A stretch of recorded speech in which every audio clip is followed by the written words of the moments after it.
Hey guys, welcome to the 74th C# tutorial that I'm making for the new Boston. And in this tutorial, we're going to continue working on our email sender project. So, all you're going to need for this tutorial is just what we worked on in the last tutorial. So just double click on the button, the send email button. And you're going to need to be using the system.net.mail and the system.net namespaces. The first step in sending an email is creating a new instance of the mail message class. So we're just going to do mail message. I'll call it message. And we'll set it equal to a new mail message. The first thing that we're going to have to do is set the from address. So we're going to do message dot from, and we have to set this equal to a new mail address. So we're just going to do new and then mail address to create a new instance of the mail address class. And inside of here, we're just going to put the string address. And since the from address will be whatever the user puts in here for the credentials, we'll just do textbox3.text. So we'll do inside of here, textbox3.text. We also have to set other things such as the subject, which we will set equal to this text box, so the user can provide a subject. So we'll do textbox1.text, and we also have to provide the body, which is textbox2.text.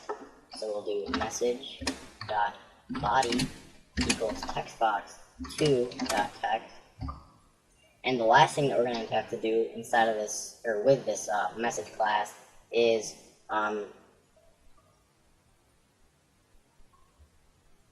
state the recipients.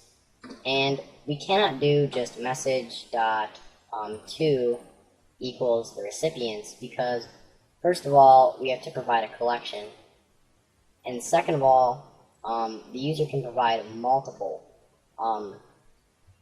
addresses, your email address inside of this text box right here. So remember, in the last tutorial, we told the user to separate each email address using a semicolon. So we're going to use the split method to get all of the email addresses inside of this text box. So we're going to go ahead and create a for each statement here so we can loop through the string array that the split method returns. So we're going to do for each string s inside of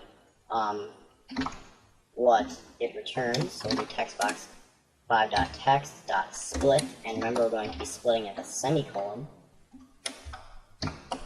So now it will return, this will return a string array, and this for each statement will loop through each address inside of textbox5. And then we just want to simply add that address to this, to the to list, or to the address list. So we're going to do message.to.add, and then s, or this string. In order to send our message, we're going to have to create a new SMTP client. So we're going to do SMTP client. I'll just call it client equals a new SMTP client. And there are a few properties we're going to have to set inside of this as well. We're going to have to do client dot credentials equals new network credentials. And in here, we're going to have to provide the username and the password. And remember, we have these text boxes right here for the email, which will be the username and the password. So we're going to have to be textbox3 will be the username, and textbox4 will be the password. So we'll do textbox3.text, and then textbox4.text for the password. The next thing that we're going to have to do, we're going to do client dot post, and we're going to be sending it through using the Gmail service, and this is going to have to be a Gmail email right here. So we're going to be doing smtp.gmail.com, and this is just an example, or this is just the one for gmail.com, but you can I'm sure find other ones on Google. The next one we're going to have to do is the client.port, and the port that we're going to use, or we're probably always going to use with Gmail, is 587. And the final thing that we have to do is enable SSL. And that is just a type of protocol. I'm not going to really get into it, but we have to enable this in order to send through Gmail. So we're going to have to set this equal to true. And then what we can do up here is we can go up to smtp client dot, or oops, no. We can do client dot send, and then we have to provide the message that we want it to send. And we want it to send this message right up here that we created. So we're just going to do message. And now when we click the send button, it should send the message with all the information that we provided.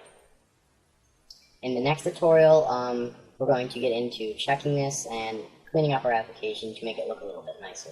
So, see you guys.